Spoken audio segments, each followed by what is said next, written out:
Ladies and gentlemen, welcome to the Podstar podcast show. Here is your host coming straight out of Jamaica, Carl Wong.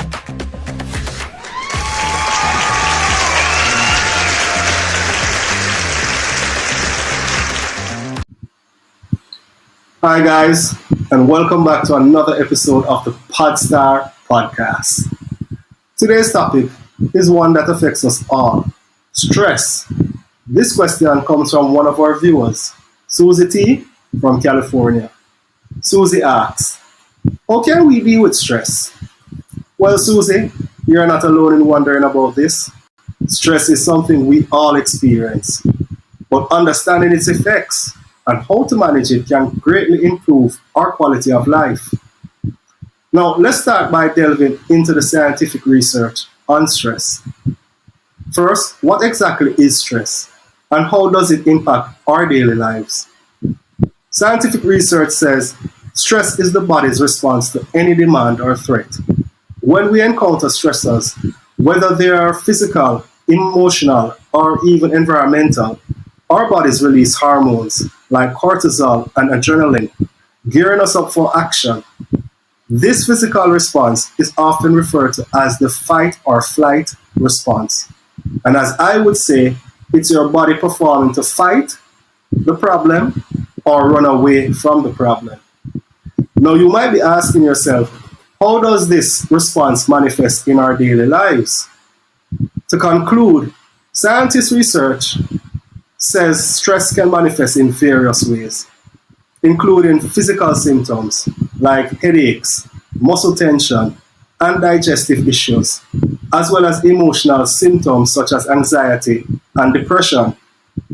Prolonged exposure to stress can lead to serious health problems, including cardiovascular issues, a weakened immune system, and even mental health disorders.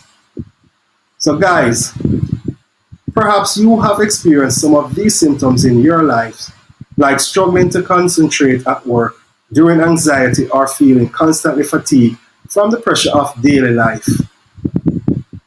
It's important to recognize these signs and take action to address them. So now this brings up the most serious question we all want to know. What can we do to avoid or reduce stress? Now, I'm still giving you the scientific research before I give you my personal insights. Now, scientists' research suggests there are several strategies we can employ to manage stress effectively. First and foremost, it's important to identify and address the source or the sources of stress in our lives. This might involve setting boundaries, practicing time management, or even seeking support from friends or family or even from professionals. Additionally, incorporating relaxation techniques such as deep breathing, meditation, or even exercise can help to alleviate stress and promote overall well-being. These are all good advices if practiced. Reason being, if stress is reduced, we will experience numerous benefits. It will improve our physical and mental health, but also enhances our ability to cope with life's challenges and enjoy greater happiness and fulfillment by taking proactive steps to manage the stress. We can lead more balanced and resilient lives. Now, thanks to the scientific research for all that insightful overview of stress and its effects and the ways in which we can reduce it.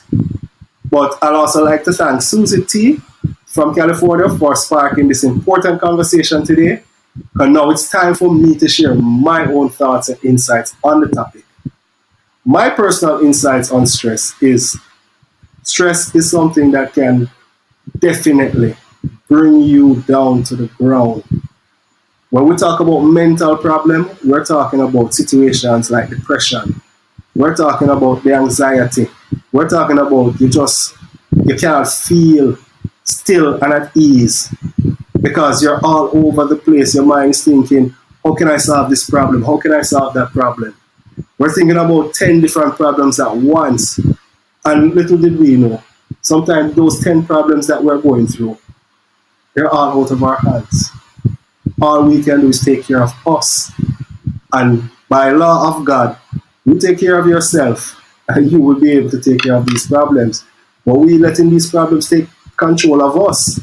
And if anyone knows me, they will know that I'm a person who goes through a lot of stress because I want to be in control of this and in control of that. I had to learn that what is out of your hands, let it go. And when you do that, it will work itself out. I'm not saying that you mustn't think on how to work and solve a problem. But if you can't come up with a solution in your mind, don't stress out your mind and be thinking about it 10 times, 100 times for the day. And that's all you think about. You don't have no time to focus on yourself and what is important. Because if you don't have a solution for it, then definitely it's out of your hands. And you know, I show you how the Father works.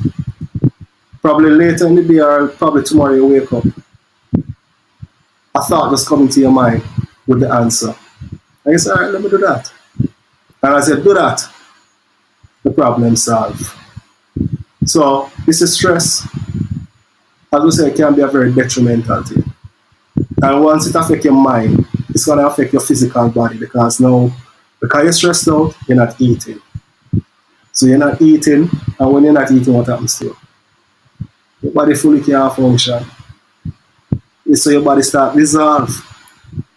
I mean to say that all of your natural processes that your body would be working at optimal level, not doing. The brain not functioning, the blood flow not going to your brain because you're not feeding your body to let the oxygen and all these things to generate into your cells to go to your brain cells so you can get a better insight.